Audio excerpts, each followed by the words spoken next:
है, कहां लिखा है कि अन्य भाषा स्वर्ग की भाषा है? Question mark. कहां लिखा है? जिसको कुछ लोग कहते हैं हेवनली लैंग्वेज। तो मैं चाहता हूं कि मैं आपको ये कहां से उठाते हैं, क्योंकि इनके पास में इस वचन के अलावा जो मैं भी रखूंगा दूसरा कोई वचन नहीं है, और मैं आज उसका भी पोस्टमार्टम करता हूं, दूसरे शब्दों में जस्टिफाई करता हूं, तीसरे शब्दों में खुलासा करता हूं। वो है 1 कुरिन्थी 13:1 से।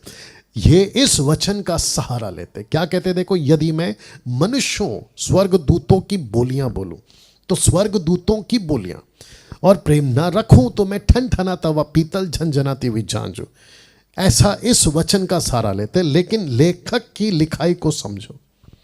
लेखक कैसे लिख रहा था अब रख रहा हूं। तो सबसे पहले ये यदि पे चलता है, जिसको कहते हैं इफ कॉन्सेप्ट, यदि पे चलता है।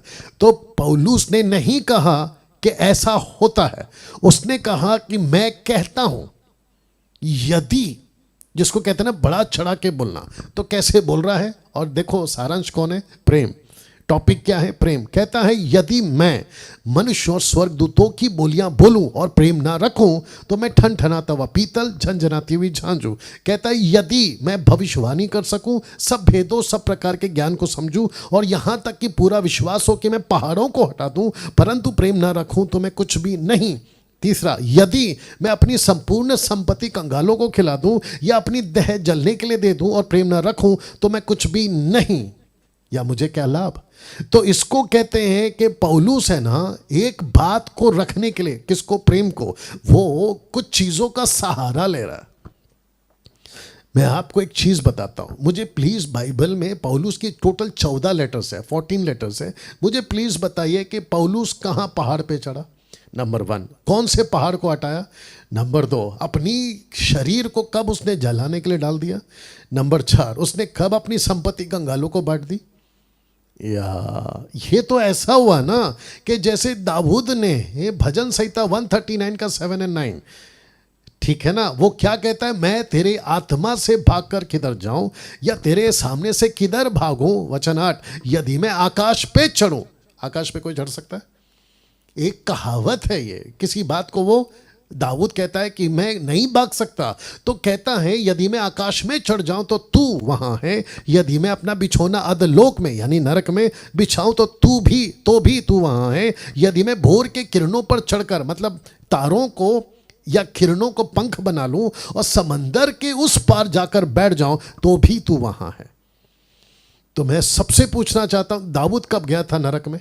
दाऊद कब गया था अधलोक में? दाऊद कब गया था पहाड़ पे चढ़ आकाश में? You understand now? तो लेखक को समझो कि लेखक क्या समझा रहा है। अब इसको उठाकर अगर आप कहोगे कि स्वर्गदूतों की भी बोलियां होती है, तो जो सिखाता है उससे बड़ा मूर्ख, और जो इनको सीखता है उससे बड़ा मूर्ख कोई नहीं होगा। सीधी बात। पसंद है तो सुनो, नहीं तो नमस्ते टाटा बाय बाय। अरे ना बात समझ में, ये लेखक का बात है जो आपको समझना बहुत जरूरी है। क्या है? और वॉइस चेक करना कि बाहर तक आता है कि नहीं आता। आराम से जाना। You understand? मैं चाहता हूं आपके लाइफ में अगर किसी प्रीचर ने कहा कि यह स्वर्गीय भाषा है, there is a heavenly language, scripture का है, अगर ये उठा के दिया उसने, तो समझ जाना कि इसकी पढ़ाई और इसका नॉलेज टोटल जीरो है, अंडा। और ऐसों को सुनना, माय गुडनेस, मूर्खतापूर्ण होगा।